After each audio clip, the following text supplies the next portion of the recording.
कई महीनों से खगोलविद हमारे सौरमंडल में एक मूक यात्री को गुजरते हुए देख रहे हैं। एक ऐसा अंतरतारकीय आगंतुक जैसा हमने पहले कभी नहीं देखा।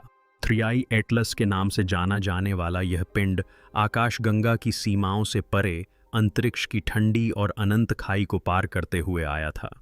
लेकिन जैसे ही दुनिया इस रहस्यमय पिंड को अलविदा कहने की तैयारी कर रही थी, कुछ अभूतपूर्व घटित हुआ।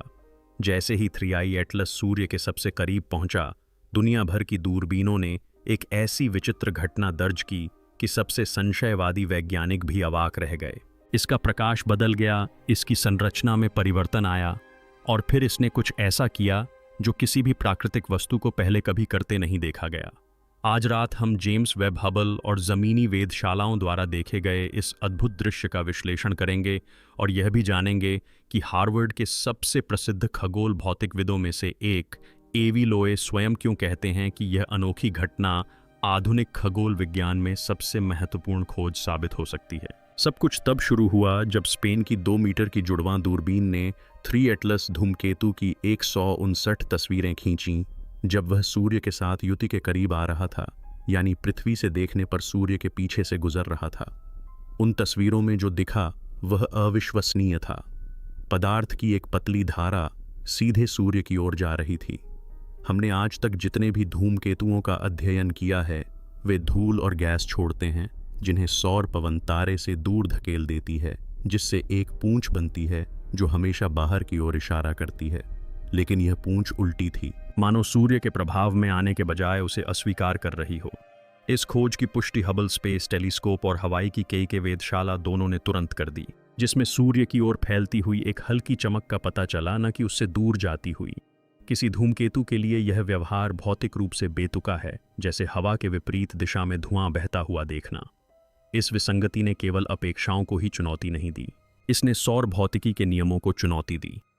कुछ शोधकर्ताओं ने अनुमान लगाया कि यह पदार्थ विकिरण दबाव के प्रति प्रतिरोधी हो सकता है, संभवतः अज्ञात तत्वों या मिश्र धातुओं से बना हो सकता है जो सौर फोटोनों के प्रति अलग तरह से प्रतिक्रिया करते हैं। अन्य लोगों ने इससे भी अधिक क्रांतिकारी सुझाव दिया कि यह पूंछ बिल्कुल भी प्राकृतिक नहीं थी, बल्कि वस्तु के भीतर ही एक नियंत्रित तंत्र से निकलने वाला उत्सर्जन या अपशिष्ट थी। जैसे जैसे और अधिक जानकारी प्राप्त होती गई, खगोलविदों को एहसास हुआ कि यह कोई साधारण धूमकेतु नहीं था। 3 एटलस धूमकेतुओं के द्रव्यमान और गुरुत्वाकर्षण के माप मेल नहीं खा रहे थे। इसके पथ के अनुसार इसका वजन इसकी देखी गई गति से कहीं अधिक होना चाहिए था। सरल शब्दों में कहें तो यह अपने दिखने से कहीं अधिक हल्का प्रतीत हो रहा था। इससे भी अधिक आश्चर्यजनक बात यह थी कि इसकी घूर्णन गति असामान्य रूप से धीमी थी। यह हर 16 घंटे में एक पूर्ण चक्कर लगाता था, जो सामान्य परिस्थितियों में किसी सामान्य चट्टान या बर्फ के पिंड में संरचनात्मक अस्थिरता का कारण बन सकता है। फिर भी 3 एटलस पूरी तरह से सुरक्षित रहा। सिद्धांत एक एक करके धराशायी होने लगे। कुछ विशेषज्ञों ने सुझाव दिया कि यह खोखला हो सकता है। इस विचार को इसकी परावर्तित चमक में सूक्ष्म उतार चढ़ाव से बल मिला। यदि यह सच है तो इसका अर्थ होगा कि हम एक ठोस चट्टान नहीं बल्कि एक खोल देख रहे हैं, जो संभवतः धातु का बना है और अंतरिक्ष में तैर रहा है। स्पेक्ट्रल विश्लेषण द्वारा मापी गई इसकी निकल और लौह सामग्री हमारे सौर मंडल के किसी भी धूमकेतु या क्षुद्र ग्रह की तुलना में काफी अधिक थी। साइनाइड यौगिकों के अंशों के साथ, जो अंतरतारकीय धूल में भी दुर्लभ हैं, यह संरचना प्राकृतिक निर्माण से कहीं अधिक जटिल होने का संकेत देती है। जैसे ही ये परिणाम सामने आए, वैज्ञानिक समुदाय में बहस छिड़ गई। क्या 3 एटलस कृत्रिम हो सकता है, या यह भौतिकी द्वारा निर्मित अंतरतारकीय पिंडों की एक पूरी तरह से नई श्रेणी थी जिसकी अभी तक खोज नहीं हुई है? बढ़ती अराजकता को समझने के लिए हार्वर्ड के खगोल भौतिक विज्ञानी एवी लो और उनकी शोध टीम ने एक अभूतपूर्व अवधारणा पेश की। उन्होंने ओईपी स्केल या बाह्य अंतरिक्षीय संभावना वस्तु का सिद्धांत विकसित किया, जो क्षुद्र ग्रहों के खतरे का आकलन करने के लिए उपयोग किए जाने वाले टोरिनो स्केल से प्रेरित है। यह रैंकिंग प्रणाली अज्ञात विसंगतियों की संख्या और गंभीरता के आधार पर अंतरतारकीय आगंतुकों को स्तर 0 से स्तर 10 तक वर्गीकृत करती है। लेवल 0 पूरी तरह से प्राकृतिक वस्तुओं, जैसे कि 2 आइबोरिस से मेल खाता है, जबकि लेवल 10 वैश्विक परिणामों के साथ पुष्ट अलौकिक प्रौद्योगिकी का प्रतिनिधित्व करेगा। लो ने 3 नेत्र एटलस को चौथे स्तर पर रखा और इसे कई लगातार विसंगतियों वाली वस्तु बताया, जिसका व्यापक विश्लेषण करने के बाद भी कोई संतोषजनक प्राकृतिक स्पष्टीकरण नहीं मिल पाया। लो के मॉडल के अनुसार यह संभावित तकनीकी संकेतों के दायरे में आता है। दूसरे शब्दों में 40% संभावना है कि इसकी उत्पत्ति प्राकृतिक न हो। इस आंकड़े ने वैज्ञानिक समुदाय और सोशल मीडिया दोनों में सनसनी मचा दी। जहां अधिकांश खगोलविदों ने इसे अटकलबाजी बताकर खारिज कर दिया, वहीं ओमुआमुआ नामक एक अन्य रहस्यमय अंतरिक्षीय पिंड के बारे में लोए की पिछली भविष्यवाणियों को अचानक नई विश्वसनीयता मिल गई। यदि 3 एटलस वास्तव में आंकड़ों के अनुसार व्यवहार करता है, तो हम अपनी आकाशगंगा के बाहर से आने वाले दूसरे पुष्ट अंतरिक्ष यात्री को देख रहे होंगे, और संभवतः यह पहला ऐसा अंतरिक्ष यात्री होगा जिसे बनाया गया है, न कि जन्म से। जैसे ही लोगों की दिलचस्पी चरम पर पहुंची, 3 एटलस गायब हो गया। नष्ट नहीं हुआ बल्कि छिप गया। जैसे ही यह सूर्य के साथ युति में आया, पृथ्वी के दृष्टिकोण से यह वस्तु सूर्य के साथ बिल्कुल संरेखित हो गई, जिससे यह कई हफ्तों तक दूरबीनों से अदृश्य हो गया। ऐसा लगा मानो ब्रह्मांड ने आधुनिक खगोल विज्ञान के सबसे रहस्यमय प्रदर्शन पर पर्दा डाल दिया हो। इस दौरान वेधशालाएं शांत रहीं, इसके पुनः प्रकट होने की प्रतीक्षा करती रहीं।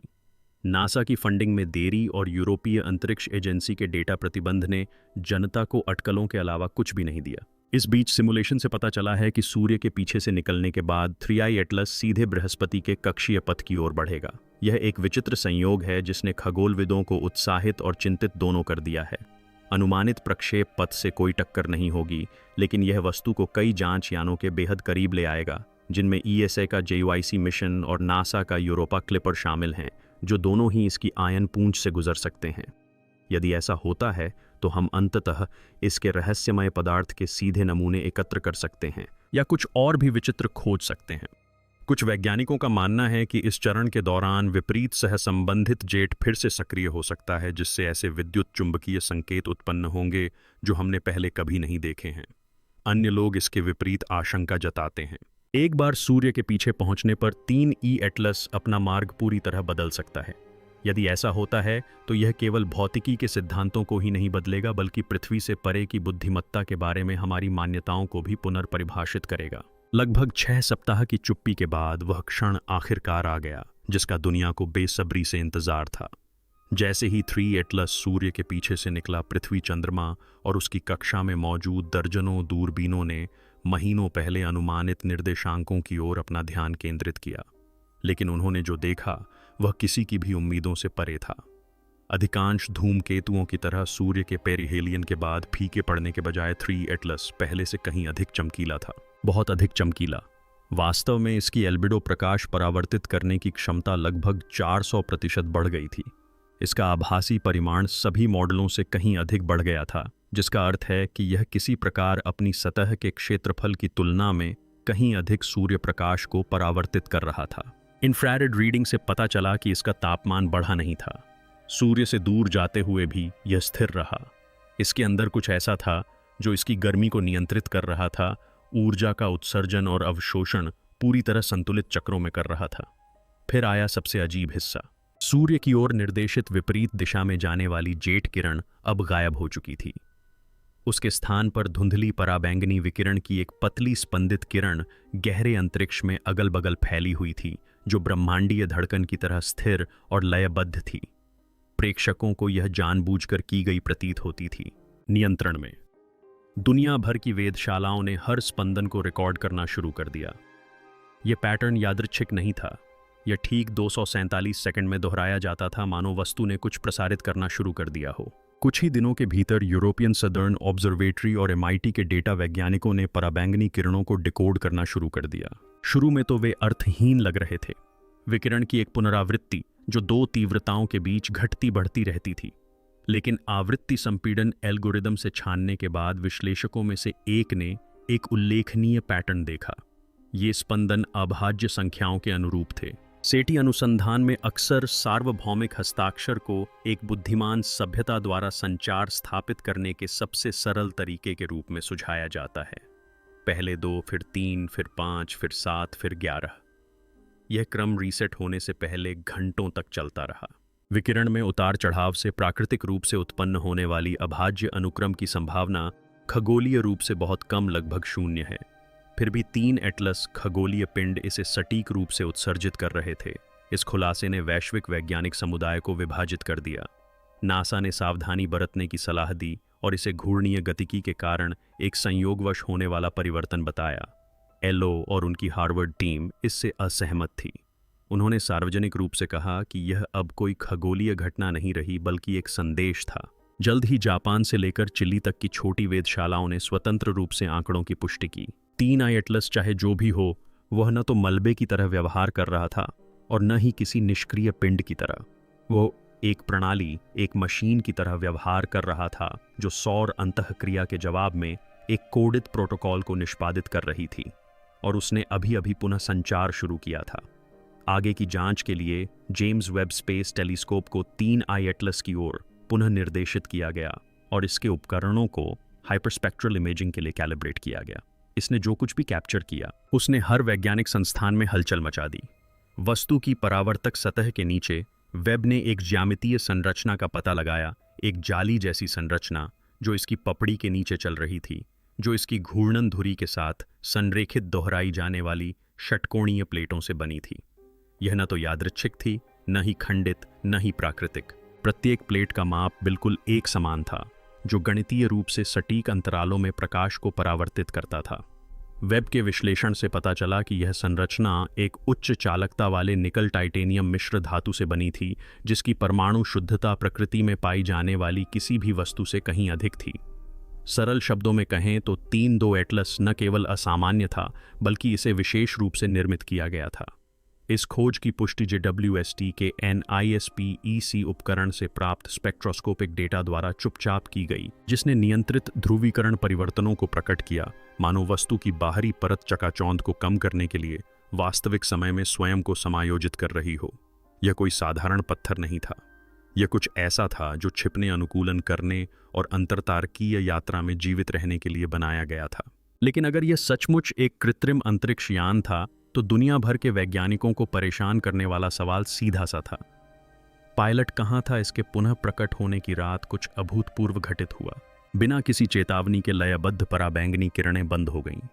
पूरे 12 घंटों तक तीनों आंखों वाला एटलस पूरी तरह से अंधेरा और निष्क्रिय रहा।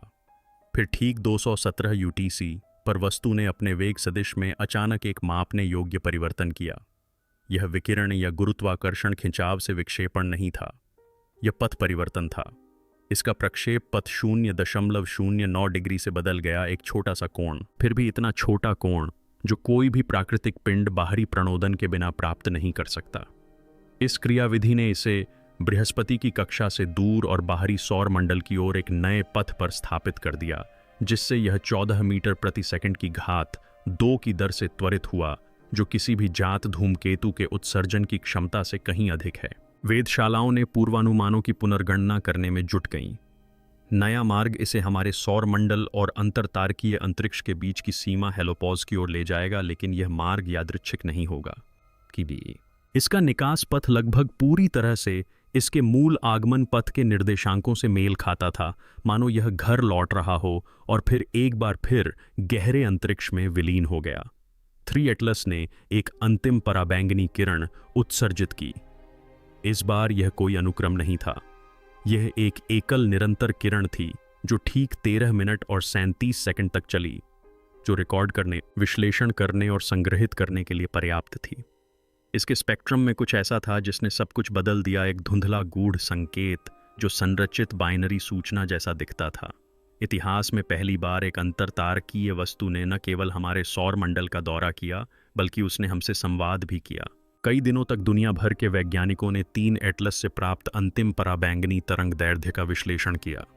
शुरुआत में यह ब्रह्मांडीय शोर के सागर में दबी हुई स्थिर यादृच्छिक उतार चढ़ाव जैसी प्रतीत हुई, लेकिन जब Harvard Smithsonian centre for astrophysics की एक शोध टीम ने आवृत्ति हार्मोनिक्स को अलग करने के लिए रूपांतरणों का प्रयोग किया, तो शोर ने आकार लेना शुरू कर दिया।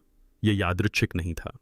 किरण में एक संरचना थी, द्विआधारी मॉड्यूलेशन का एक पैटर्न जो इतना सटीक था कि स्वाभाविक नहीं लग रहा था। यह क्रम हर 13 मिनट और 37 सेकंड में दोहराया जाता था, जो मूल स्पंदन की सटीक अवधि थी, मानो समय स्वयं संदेश में एनकोड किया गया हो। डेटा बाहर की ओर सूचना प्रसारित नहीं कर रहा था, यह उसे प्रतिबिंबित कर रहा था। एक दर्पण संकेत जो इसे देखने वाले उपकरणों के विद्युत चुंबकीय संकेत के अनुसार प्रतिक्रिया देने के लिए बनाया गया था। दूसरे शब्दों में 3 एटलस केवल संदेश भेज ही नहीं रहा था, बल्कि सुन भी रहा था। जब संदेश को दृश्य रूप से पुनर्निर्मित किया गया तो स्क्रीन पर जो दिखाई दिया उसने पूरी प्रयोगशाला को शांत कर दिया। त्रिआयामी फ्रैक्टल संरचना। दोहराए जाने वाले षटभुजों की परतें एक पूर्ण सर्पिल बना रही थीं, जो वस्तु की सतह के नीचे जेम्स वेब टेलीस्कोप द्वारा देखी गई आंतरिक जाली के समान थी। उस फ्रैक्टल के भीतर एक अंतर्निहित गणितीय अनुपात 1618 मौजूद था, जो प्राकृतिक वृद्धि का सुनहरा स्थिरांक है और नॉटिलस के खोल से लेकर सर्पिल आकाश गंगाओं तक हर जगह पाया जाता है।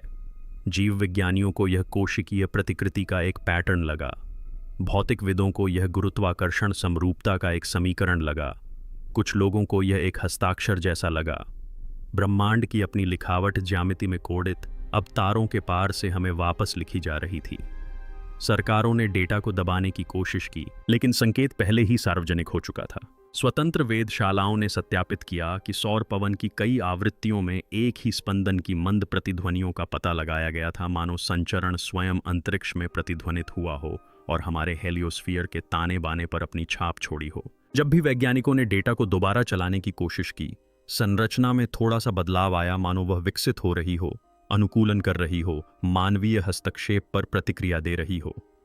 एक शोधकर्ता ने इसका सबसे सटीक वर्णन किया। ऐसा लगता है जैसे उसे पता है कि उस पर नजर रखी जा रही है। इसके तुरंत बाद एविबे ने अपने ओईपी पैमाने को फिर से अपडेट किया। पहली बार उन्होंने किसी वस्तु को स्तर 9 दिया जो पुष्ट अलौकिक तकनीक से एक पायदान नीचे था। अपनी रिपोर्ट में उन्होंने लिखा, 3 एटलस ने नियंत्रित प्रणोदन निर्देशित उत्सर्जन और अब सूचना समरूपता का प्रदर्शन किया है। इसके स्वाभाविक होने की संभावना नगण्य है। उनका निष्कर्ष सरल था लेकिन बेहद महत्वपूर्ण था। 3 एटलस शायद किसी एलियन की रचना नहीं थी, बल्कि एक संदेशवाहक थी, एक ऐसा यान जो हमारी कल्पना से परे, किसी भी सभ्यता से कहीं अधिक प्राचीन बुद्धि के संकेत प्रसारित कर रहा था। फिर 21 सितंबर की सुबह कुछ अजीब हुआ। 3 एटलस के लुप्त होते पथ पर नजर रख रहे सभी निगरानी स्टेशनों ने ब्रह्मांडीय माइक्रोवेव पृष्ठभूमि शोर में एक साथ तीव्र वृद्धि का पता लगाया। बिग बैंग की हल्की सी प्रतिध्वनि। इस सिग्नल की आवृत्ति का अनुपात अंतिम स्पंदन के समान था। एक पल के लिए ब्रह्मांड की पृष्ठभूमि ने प्रतिक्रिया दी और बस यूं ही गायब हो गया। वस्तु हेलियोपॉज के पार गायब हो गई, केवल डेटा छोड़कर।